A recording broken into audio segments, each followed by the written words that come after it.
Toutes et à tous, j'espère que vous allez bien. On se retrouve pour le brief du jeudi 7 décembre, il est 9 heures. Aujourd'hui, on va parler donc des trades que j'ai pris hier. On va parler également news économique, du ratio long and short, du funding open interest, des liquidations et on finira par l'analyse technique pour savoir s'il y a des petits setups à prendre. Alors, donc mon trade d'hier, tout simplement, j'ai fait une première rentrée dans l'OTE juste ici, étant donné on avait pas mal d'ordres à prendre en liquidité, j'ai fait un premier SL, donc j'ai perdu 1 R, ok? Et derrière, je suis re-rentré sous ces liquidités car j'ai vu en fait tout simplement que les liquidations continuaient jusqu'ici. Donc je suis rentré juste ici et j'ai TP la moitié, donc plus de R juste ici. On était à RR de 4. Donc si vous voyez, tac, hop, on était à RR de 4. Donc c'est pas exactement mon entrée. Mais voilà. Donc j'ai fait plus un R hier sur ce trade que j'ai clôturé ce matin. Vous allez vite comprendre pourquoi. Donc ça, je l'ai clôturé ce matin. On verra si jamais j'ai eu raison de le faire. Mais voilà. J'ai également pris un trade sur Solana. Donc qui a été pris. Ok, donc c'était vraiment très très chaud. Donc moi je l'avais donné sur Twitter directement.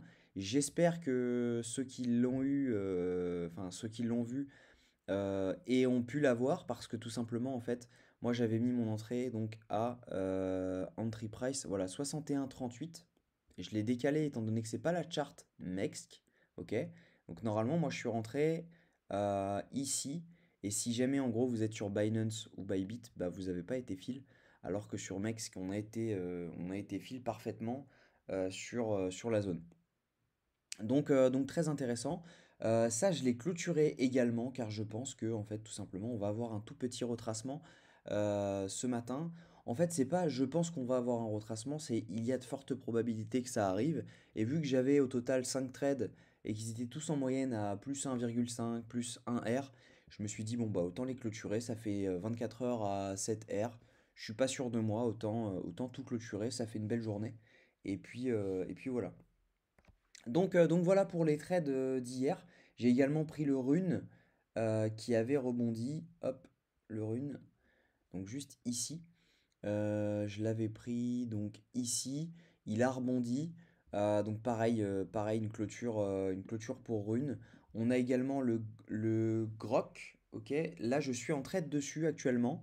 Je suis rentré ce matin étant donné tout simplement que on a, d'ailleurs c'est assez rare qu'on ait ça, un OTE dans l'OTE avec, franchement le setup est parfait je trouve. Donc là si on se met là, on est dans l'OTE, ok, elle a tenu. Donc ça on peut l'enlever. On est dans l'OTE de ce mouvement-ci, ok. Ici on a eu un choche, donc tout simplement on a eu donc une chasse qui a été faite dessous, juste là.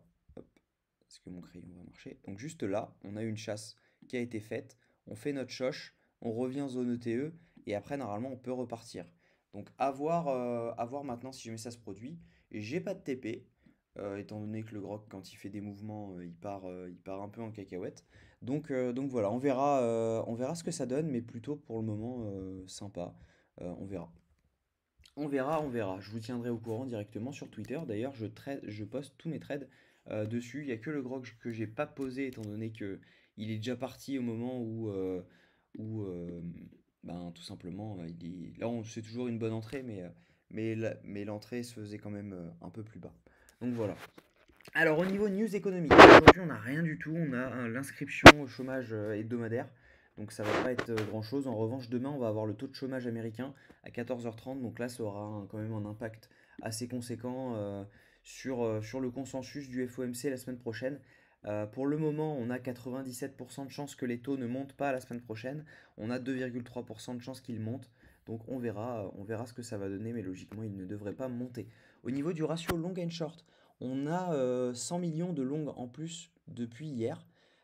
Et je dirais même 200 millions étant donné qu'on a liquidé 100 millions sur les dernières 24 heures.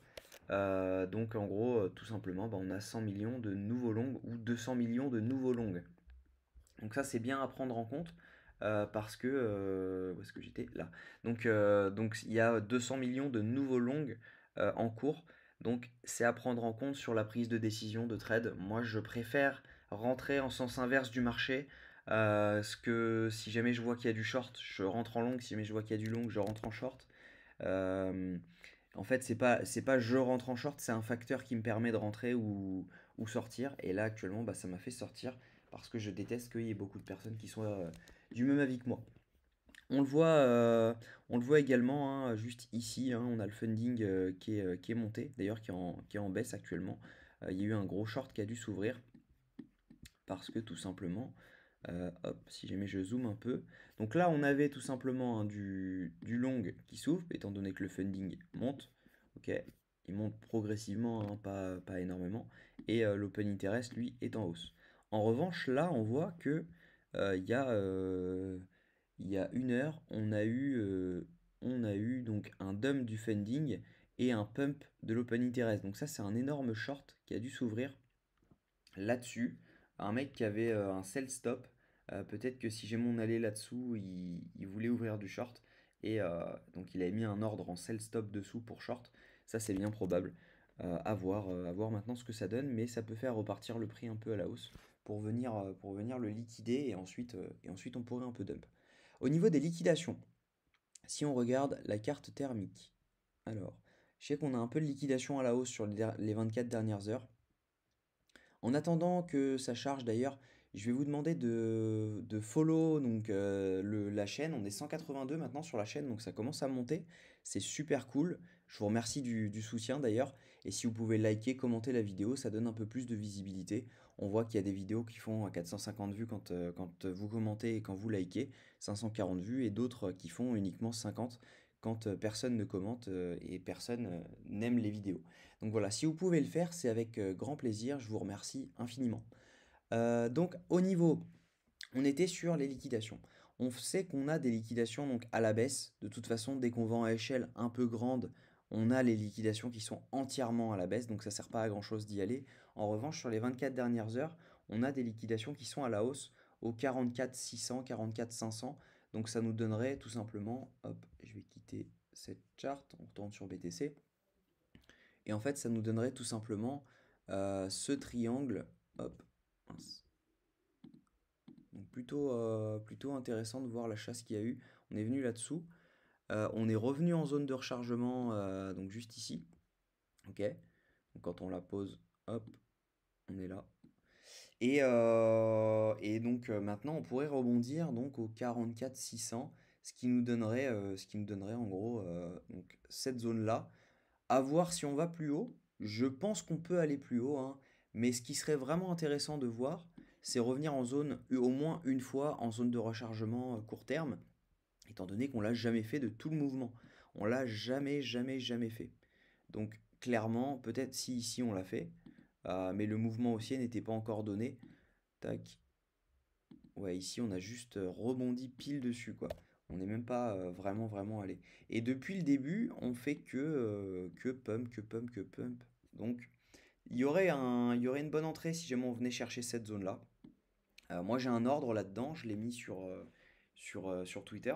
Donc, je pense que ça peut être sympa si jamais on commence à faire un truc comme ça. Et derrière, on pourrait tout simplement repartir. Maintenant, il faudrait pas aller là-dessous, étant donné que ça nous ferait un shosh en H1. Et les shosh, vous savez ce que j'en pense, hein, en général. Quand on en fait un, c'est pour revenir chercher au minimum un premier arrêt long terme. Donc, si je ne dis pas de bêtises, on viendrait chercher un truc comme ça, étant donné que là, on est venu chercher. Hop, tac. Et ça donnerait donc ça donnerait en dessous, donc les 41 500. Maintenant, ouais, le shosh se réactive que si jamais on break sous cette zone. Donc à voir, ça pourrait même être un retour en zone de rechargement autour des 39 600 ou des 38 300. Mais ça, j'en doute pour le moment. Je pense qu'on va faire du up only pour le moment, étant donné que la target, c'est toujours les 49 000. Il peut se faire si jamais on venait à aller dedans. Il y a vraiment une entrée sympa à faire avec un SL, donc sous le FVG. Ça peut être intéressant. Donc voilà. Moi, c'est à peu près tout ce que je vois pour le moment. On va regarder également que font les portefeuilles à long terme. Tac. Donc ça va charger, si ça veut bien. Ok. Alors, que font les whales? Moi, ma connexion. Hop. Alors, on a les portefeuilles du milieu, donc entre 100K et 1 million qui ont vendu donc ce range. On a les, ouais, en fait, il y a personne en vrai qui achète pour le moment, c'est pour ça qu'on range. C'est plutôt intéressant de savoir que c'est ça, parce que si jamais on commençait à avoir donc des ventes effectuées, donc que personne n'en achète, et par contre qu'on voit l'open interest monter, clairement c'est mauvais, c'est très très mauvais signe. Ça veut juste dire que le prix est poussé par les futurs. Et là, ce n'est pas le cas, donc on va attendre de voir un petit mouvement sur les whales pour tout simplement savoir si jamais on va monter ou descendre.